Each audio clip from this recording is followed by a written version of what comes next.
നമസ്കാരം, മലയാളി വാർത്തയിലേക്ക് സ്വാഗതം. ഭരണവിരുദ്ധ വികാരമല്ല, നേതാക്കൾ കൃത്യമായി പണിയെടുത്തില്ല, തോൽക്കാൻ കാരണം നേതാക്കൾ, അത് മതി. ഭരണവിരുദ്ധ വികാരം പറഞ്ഞ് ക്യാപ്റ്റനെ പേടിപ്പിക്കരുതേ, കുലുങ്ങില്ല. തോൽവിയുടെ കണക്ക് പരസ്പരം പങ്കിട്ടെടുത്തോ, അത് ക്യാപ്റ്റന്റെ തലയിൽ ഇടരുത്. നേതാക്കളുടെ അച്ചിമാരും മക്കളും പേരക്കുട്ടികളും തലച്ചുമടായി കൊണ്ടുപോകുന്ന നോട്ടുകെട്ടുകൾ നിങ്ങൾ ആരെങ്കിലും ഒലത്തിക്കൊടുക്കുന്നതാണോ? അന്നില്ലാത്ത പുകിൽ എന്തിനാണിപ്പോൾ?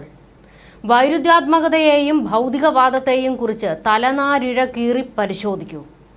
തോൽവിയൊന്നും പിണറായിയെ ഏൽക്കില്ല, ഇത് എത്ര കണ്ടിരിക്കുന്നു. ഈ പാർട്ടി നിലനിൽക്കേണ്ടത് നിങ്ങൾ മറ്റു നേതാക്കളുടെ ആവശ്യമാണ്. അങ്ങനെ കൈ കഴുകിയിരിക്കുകയാണ് കപ്പിത്താൻ. ലോക്സഭാ തെരഞ്ഞെടുപ്പിൽ CPMന്റെ കനത്ത തിരിച്ചടിയുടെ പ്രത്യാഘാതം എന്തെന്നത് സംബന്ധിച്ച് സോഷ്യൽ മീഡിയയിൽ കത്തിക്കാളുന്ന സംഭ്രമജനകമായ കഥകൾ മലയാള മാധ്യമ പ്രവർത്തനത്തിന്റെ നിലവാര തകർച്ചയുടെ ഉരകല്ലാണെന്ന് പറയാതിരിക്കാനാകില്ല. ഇവരൊക്കെ വിഡ്ഢികളുടെ സ്വർഗത്തിലാണോ കഴിയുന്നത്? എന്താണ് ഇന്നത്തെ സാഹചര്യം? ജനറൽ സെക്രട്ടറി BT രണദിവേയോ P സുന്ദരയ്യയോ സ്ഥാനമൊഴിഞ്ഞതിന് സമാനമായ സാഹചര്യമാണോ ഇന്നുള്ളത്? ഭരണവിരുദ്ധ വികാരം എന്നൊരു പൊയ്വെടി പൊട്ടിച്ചാൽ താഴെ വീഴുന്നതാണോ ഈ ഭരണം? പാർട്ടിക്ക് വേരോട്ടമുള്ള 3 സംസ്ഥാനങ്ങളിലും ഈ പാർട്ടി നിലംപരിശായതല്ലേ? അങ്ങനെയെങ്കിൽ പാർട്ടി ജനറൽ സെക്രട്ടറി തന്നെ രാജിവെച്ച് മാതൃക കാട്ടട്ടെ. അതല്ലെങ്കിൽ പൊളിറ്റ് ബ്യൂറോ മൊത്തത്തിൽ രാജിവെക്കട്ടെ എന്ന് തുറന്നടിച്ച് ശക്തിധരൻ ഒരു കുറിപ്പിട്ടത് ഇപ്പോൾ CPMനും പിണറായിക്കും വലിയ ഏണിയാകുകയാണ്. ഇങ്ങനെ ഒരു പാർട്ടി ഉണ്ടായതുകൊണ്ട് എന്ത് കാര്യമെന്ന് കുത്തിത്തിരിപ്പുണ്ടാക്കാമെന്ന് നോക്കണ്ട. തൊഴിലാളി വർഗത്തിന് എന്ത് നേട്ടം?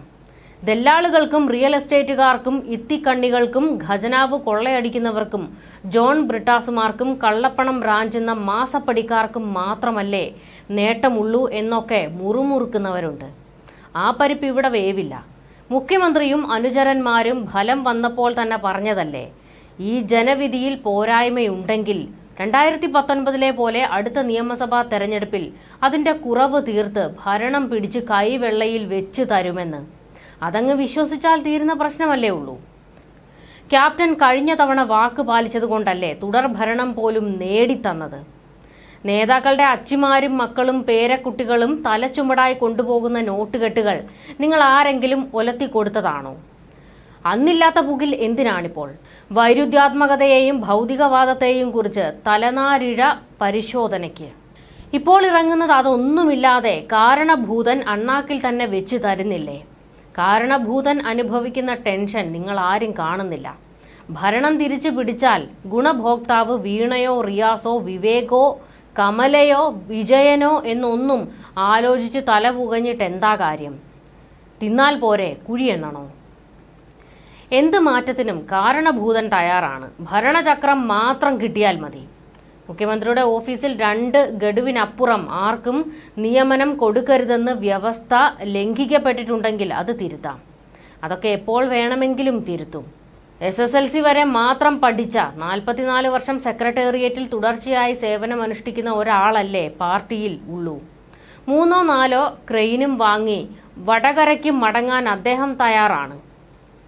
EDയുടെ ശല്യമെങ്കിലും കുറയുമല്ലോ.